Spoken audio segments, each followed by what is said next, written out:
Good morning. मैं सोनू मिश्रा स्वागत करता हूं आपका आपके अपने चैनल एम्बिशन मैथमेटिक्स में। तो बात हो रही है ज्योमेट्री की और ज्योमेट्री में ट्रायंगल। तो करते हैं कुछ और नई बातें। और मैं आपको बता दूं कि इससे पहले बहुत सारी बातें हम किए हैं। अगर आपने इससे पहले वीडियो नहीं देखा है तो चैनल पे जाइए, एम्बिशन मैथमेटिक्स जहाँ लिखा हुआ है वहाँ क्लिक करिए और प्लेलिस्ट में जाइए। प्लेलिस्ट का ऑप्शन आएगा, वहाँ जाइए। तो ट्रायंगल चैप्टर से, ज्योमेट्री ट्रायंगल चैप्टर से प्लेलिस्ट बना हुआ है ना। तो आप सारी वीडियो को देखिए, तब जाके आप सारी बातें सीख पाएंगे, अच्छे से सीख पाएंगे, बेहतर तरीके से सीख पाएंगे। ठीक है, क्योंकि मैंने कोशिश किया है कि जितना भी तरीका का क्वेश्चन है, सारे तरीके के क्वेश्चन को मैंने बताया है। और वो सारा वीडियो कहाँ मिलेगा आपको? प्लेलिस्ट में। तो निश्चित रूप से देख लीजिएगा। और अगर मेरी और आपकी मुलाकात पहली बार हो रही है तो निश्चित रूप से चैनल सब्सक्राइब करके बेल आइकन प्रेस कर लीजिएगा। इससे ये फ़ायदा होगा कि इसके बाद जैसे ही मैं वीडियो अपलोड करूँगा चैनल पे तो वो आपको मालूम हो जाएगा। कैसे? उसका नोटिफिकेशन आपको आ जाएगा, है ना। तो बाद में की वीडियो फिर आप देख पाओगे। हो गई काम की बात है। अब और भी ज़्यादा काम की बातें करते हैं। अब चलते हैं सवाल की तरफ, है ना। आज आपका पहला सवाल कुछ इस प्रकार है। आ जाइए अब आप अपने सवाल की तरफ। सवाल क्या कहता है, जरा गौर से पढ़िए। कहता है त्रिभुज ABC एक समबाहु त्रिभुज है। उसमें भुजा AB तथा AC पर दो बिंदु P और Q इस प्रकार है कि PQ पैरेलल समानांतर BC का संबंध है। यदि PQ बराबर 5 सेंटीमीटर तो त्रिभुज APQ का क्षेत्रफल कितना होगा। अब यही बात सवाल। तो अब इसके सॉल्यूशन के लिए सबसे पहले क्या करते हैं, एक फिगर ड्रॉ करते हैं जिसमें वो सारी बातें करेंगे जो आपके सवाल में दे रखा है। त्रिभुज ABC एक समबाहु त्रिभुज है। ठीक है, ABC दे रखा है समबाहु त्रिभुज। समबाहु त्रिभुज क्या? जिसकी तीनों भुजाएं आपस में बराबर होती है। याद है ना? हाँ। अब क्या कहते हैं कि भुजा AB तथा AC पर दो बिंदु P और Q इस प्रकार हैं कि PQ समानांतर BC। ठीक है, AB पे एक पॉइंट P है और AC पे एक पॉइंट Q है और PQ समानांतर BC। ये आपके सवाल में दे रखा है PQ समानांतर BC, है ना। और क्या दे रखा है? PQ बराबर 5 सेंटीमीटर। ये दे रखा है 5 सेंटीमीटर। तब जाके आपसे एरिया पूछता है इस ट्रायंगल का, APQ का। ठीक है, ये आप देख पा रहे हैं अच्छी तरह से। अब एक बात बताइए मेरे भाई, PQ समानांतर है BC का, इसका मतलब है कि P और B जो होगा वो दोनों एंगल बराबर होगा। क्यों? संगत कोण से, क्रॉसपोंडेंस एंगल से। सिमिलरली Q और C जो होगा वो क्या होगा? बराबर होगा। और A तो ऑलरेडी क्या है, दोनों में कॉमन है ही। तो मतलब साफ है कि जो त्रिभुज ABC होगा वही त्रिभुज APQ होगा। मतलब ये भी समबाहु त्रिभुज होगा APQ भी क्या होगा? समबाहु त्रिभुज। और आपको पता है कि समबाहु त्रिभुज का जो क्षेत्रफल होता है, समबाहु त्रिभुज का क्षेत्रफल वो क्या होता है? √3/4 गुना भुजा स्क्वायर। √3/4 गुना भुजा स्क्वायर। तो √3/4 और भुजा स्क्वायर कौन सा? 5। तो 5 गुने 5 मतलब 25। तो कितना हो गया? 25 √3/4 सेंटीमीटर स्क्वायर। यही हो गया आपका जीता जागता छोटा मोटा आंसर, है ना। कोई दिक्कत नहीं है, बस इतना समझना था कि जो त्रिभुज ABC होगा वही त्रिभुज APQ होगा। मतलब ABC अगर समबाहु है तो APQ भी समबाहु होगा और वही यहाँ पे क्षेत्रफल होगा। समबाहु त्रिभुज का क्षेत्रफल √3/4 गुने भुजा स्क्वायर। और भुजा कितना है? 5 है। पुट कर दिया, आंसर आ गया। ठीक है, कोई दिक्कत? अगर किसी भी तरह की दिक्कत हो तो कमेंट बॉक्स खाली है, आप लिख सकते हैं।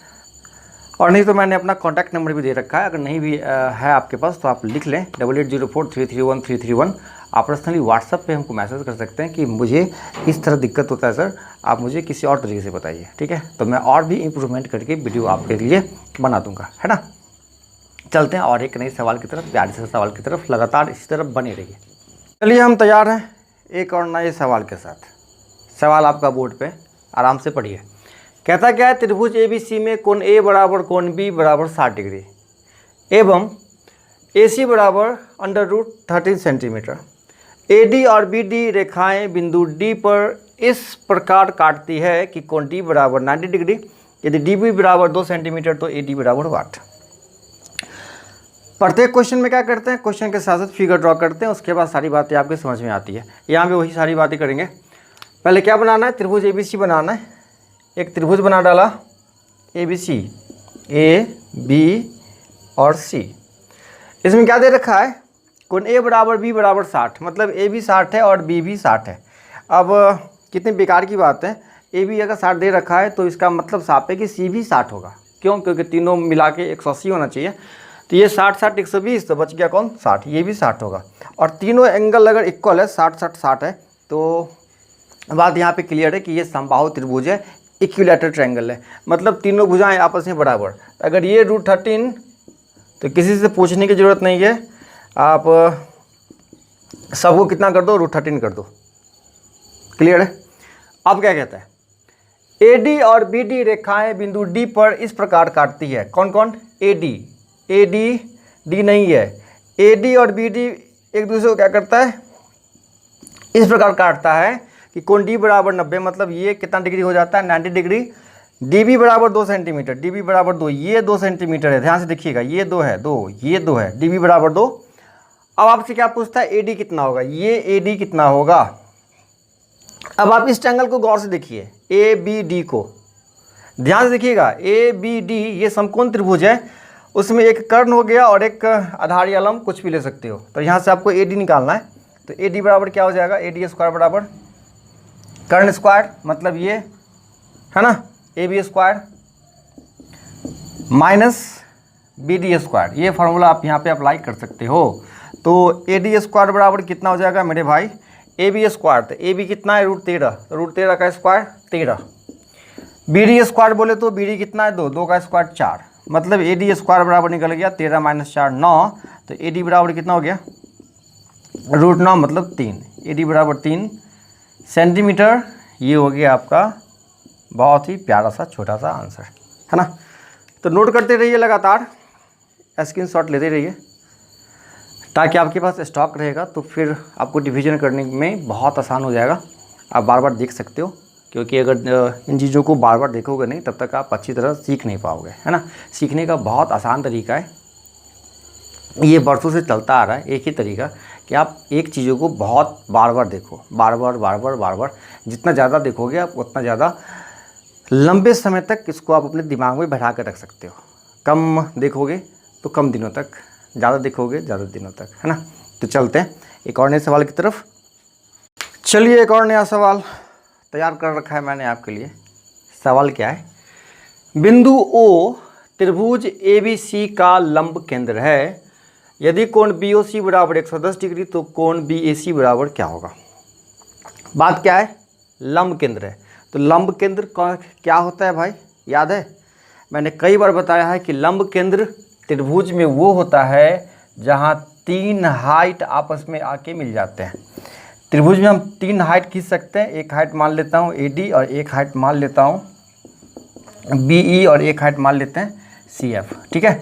ये हाइट हो गया, ये साइन है, ये हाइट है, ये है लंब केंद्र। ये O क्या है, लंब केंद्र है। और लंब केंद्र का कॉन्सेप्ट मैंने आपको बताया था कि एंगल A और एंगल BOC दोनों मिलकर कितना होगा, 180 डिग्री होगा। याद करिए, नहीं अगर आपने देखा है वीडियो तो निश्चित रूप से स्टार्ट के सारी वीडियो को देखिए, सारी बातें मैंने बता रखा है। कोण A प्लस कोण BOC बराबर कितना डिग्री है, 110 डिग्री। तो A का मान आपको निकालना है ना, BAC यही आपको निकालना है। तो कोण A प्लस BOC कितना दे रखा है, 110 बराबर 180। तो कोण A अगर आपको यहाँ से निकालना है तो 180 - 110 बराबर कितना हो गया, 70 डिग्री। ये आपका आंसर हो गया। तो इतनी सारी बातें करने की ज़रूरत भी नहीं है। आपको अगर पता है कि ये दोनों मिला के 180 होगा, तो अगर ये 110 है तो डेफिनेटली ये कितना हो जाएगा, 70 हो जाएगा, ठीक है। बाद में कि बहुत लंबा चौड़ा लिखने की कोई ज़रूरत नहीं है ना। चलते हैं एक और नए सवाल की तरफ। बढ़िया सवाल हम आपको बता रहे हैं, बहुत ही बढ़िया, बहुत ही बेहतर।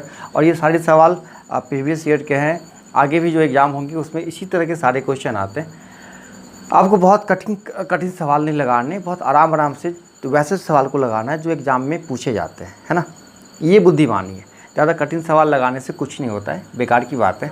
वो सवाल लगाना है जो एग्ज़ाम में आते हैं, या वो सवाल कठिन हो या आसान हो, है ना। चलिए कुछ और नए सवाल हम आपको बताते हैं, ताकि आप बेहतर तरीके से ट्रायंगल चैप्टर सीख पाओ। मिला देते हैं सारी चीज़ों को, ओके। चलिए एक और नया सवाल। बहुत ही बेहतर, बहुत ही शानदार।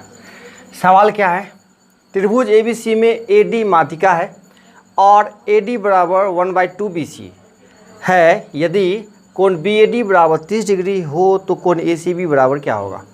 तो इस सवाल के लिए भी सबसे पहले क्या करते हैं, फिगर ड्रॉ करते हैं। कहता है त्रिभुज ABC में क्या है, AD माध्यिका है।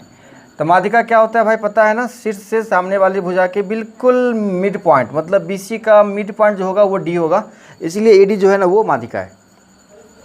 अब क्या है कि AD जो है वो BC का आधा है, मतलब AD जो है वो किसका आधा है, BC का आधा। ध्यान से देखिएगा, सारी बातें यही हैं। AD जो है वो किसका आधा, BC का आधा है। और ऑलरेडी BD जो है ना वो BC का आधा तो होगा ही। क्यों, क्योंकि माध्यिका है कौन, AD। ये D क्या करता है, BC को 2 बराबर भागों में बांटता है। D क्या करता है, BC को 2 बराबर भागों में बांटता है, मतलब BD जितना होगा उतना ही DC होगा। अब एक बात सामने आ रही है कि जितना BD है उतना ही AD भी है ना। जितना BD है उतना ही AD भी है। क्यों, क्योंकि AD भी क्या है, BC का आधा, BD भी क्या है, BC का आधा, मतलब AD बराबर BD। और जैसे ही AD बराबर BD, ये हो गया क्या, समद्विबाहु त्रिभुज। और समद्विबाहु त्रिभुज में 2 एंगल क्या होगा, बराबर होगा। यहाँ से एंगल क्या है, BAD कितना, 30। BAD कौन है, BAD, ये 30 होगा, तो निश्चित रूप से ये भी कितना हो जाएगा, 30 हो जाएगा। अब मुझे वैल्यू किसका निकालना है, किसका वैल्यू निकालना है, ACB का। ACB कहाँ है, यहाँ ACB, ये वैल्यू निकालना है। मान लेते हैं इसको x, इस x की वैल्यू आपको निकालना है। अब एक बात बताइए, DC किसके बराबर, BD के बराबर, और BD किसके बराबर, AD के बराबर। मतलब साफ है कि AD जितना होगा उतना DC भी होगा, मतलब यहाँ ये एंगल जितना होगा उतना ही ये भी एंगल होगा। अब सुनिए, ये 120 डिग्री, तो ये निश्चित रूप से कितना डिग्री, 60 डिग्री। क्यों, क्योंकि दोनों मिला के 180 होना चाहिए। अब आपके सामने बस एक सवाल है कि त्रिभुज के तीनों कोण मिला के तो 180 होना चाहिए। आखिर यहाँ पे x का वैल्यू कितना दे दिया जाए ताकि तीनों मिलके कितना हो जाए, 180, और दोनों इक्वल हो जाए। तो यहाँ आप देख सकते हैं अगर ये 60 है तो 60 60 60 सबको दे दो, आंसर हो जाएगा। x बराबर कितना डिग्री हो गया, 60 डिग्री। ये हो गया आपका आंसर। ठीक है, आपको पता है ना कि समद्विबाहु त्रिभुज में अगर ये भुजा और ये भुजा बराबर है तो दोनों के सामने वाला एंगल जो होता है ना वो दोनों क्या होता है, बराबर। अगर ये x होगा तो ये भी x होगा। बस यही फंडा है समद्विबाहु त्रिभुज।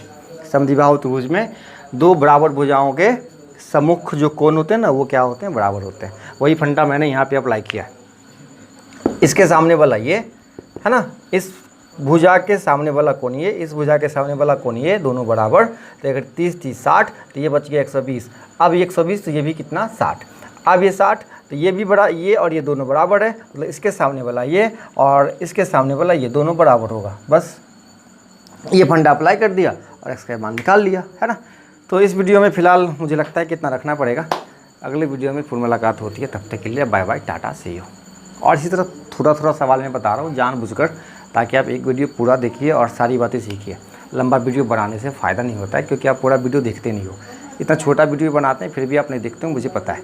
तो मैं मेहनत करता हूँ इतना ज़्यादा, और आप पढ़ो नहीं तो फिर मज़ाक कम आता है। आप मन लगा के पढ़िए, बाद में कि आपकी सुविधा के हिसाब से जितना ज़रूरत होगा उतना वीडियो में आपको दे दूँगा, है ना। चलते हैं, मिलते हैं अगले वीडियो में, बाय बाय।